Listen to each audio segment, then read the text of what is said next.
me dit 10%, ah ben c'est très bien, vous aurez 10% de réservation.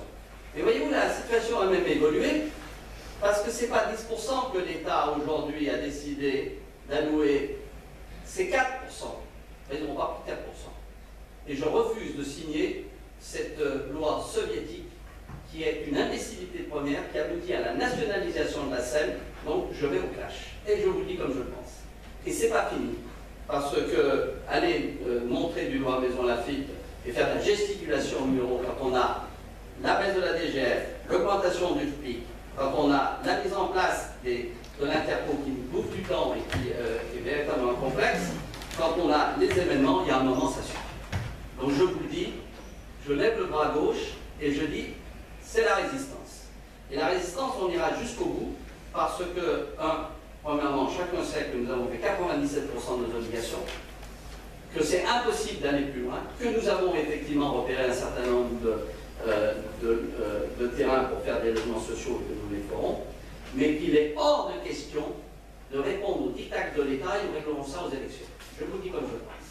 Voilà. Et donc, c'est non, et c'est comme ça. Et je donnais instruction au service, 1, de refuser de donner la nomenclature, 2, nous avons fait une commission récemment où nous avons accepté un certain nombre de propositions d'État parce que certaines nous paraissaient correctes. Il est hors de question que nous ayons 30% de gens qui nous viennent d'ailleurs ou de je ne sais quoi, alors que nous avons 400 Marsoniens à loger. Voilà la réponse. Et il n'y aura pas de discussion.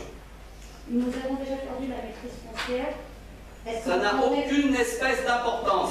Je pose juste une question. Alors, je vous dis, Maïka, dans cette affaire, trop, c'est trop. Et je vais me fâcher, mais beaucoup. Parce que je peux vous dire, quand j'entends des branquignoles de ministres, je dis bien des branquignoles de ministres, oser dire que véritablement c'est anormal, oser faire de la gesticulation au bureau alors qu'on a fait 97% de nos obligations, alors qu'ils savent, selon l'arrêté du préfet, que nous avons des difficultés à trouver, effectivement, compte tenu je dirais, du caractère de la ville, des terrains, alors que nous le faisons, que nous avons pour l'obligation, par exemple, la DUP, pour ce qui est du 15 avenue de Lorraine, ça fait 4 ans qu'elle est en cours. 4 ans. Alors maintenant, ça suffit. Je le dis comme je le pense. Et j'espère que vous pourrez... Alors il y a une chose qui m'étonne, si Nicolas était là, je lui aurais posé la question, parce que je voudrais bien savoir qui vous a renseigné. Les services de l'État, qu'ils y viennent. Je peux vous dire, je trouve ça tout à fait étonnant, alors que c'était pour l'instant... Pardon? C'est paru dans la presse? Non, pas ça. Pas sur le refus que j'ai de signer la convention. Toutes les villes, les 36 villes l'ont été parce qu'ayant refusé de signer un contrat de mixité sociale. Alors vous me parlez d'une convention, dans la presse il était marqué, ayant refusé de signer un contrat de mixité sociale. C'était comme ça, c'est juste la presse. Hein. Eh ben, c'est inexact parce que le contrat on l'a signé, nous l'appliquons, parce que ça on remplit nos obligations, c'est aussi le parcours, etc. Tu peux peut-être en dire davantage.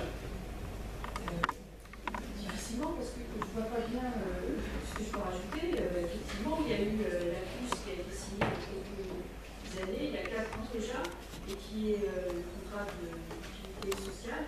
Et effectivement, le contrat que nous propose maintenant est particulièrement léonin déjà, dans la forme, et sur le fond, comme l'air vient d'expliquer les raisons pour lesquelles on ne peut pas signer ce genre de convention.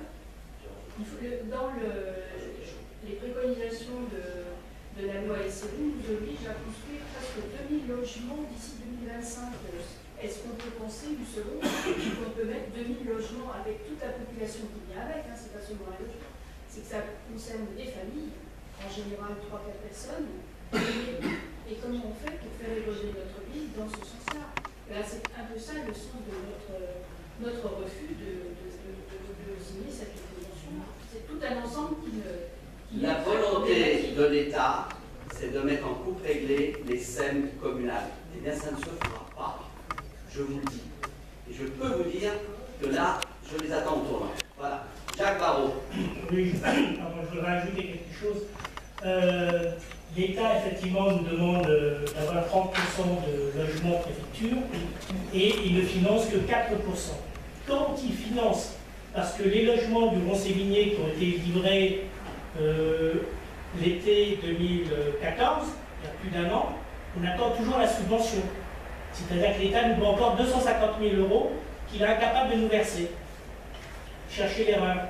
Donc l'État veut toujours imposer un peu plus de contraintes aux sociétés d'économie mixte, aux collectivités, et lui, de son côté, il est incapable de respecter ses engagements.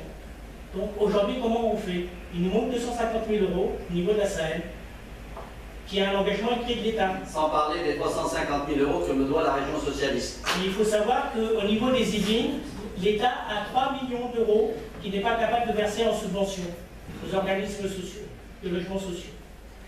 Le deuxième point,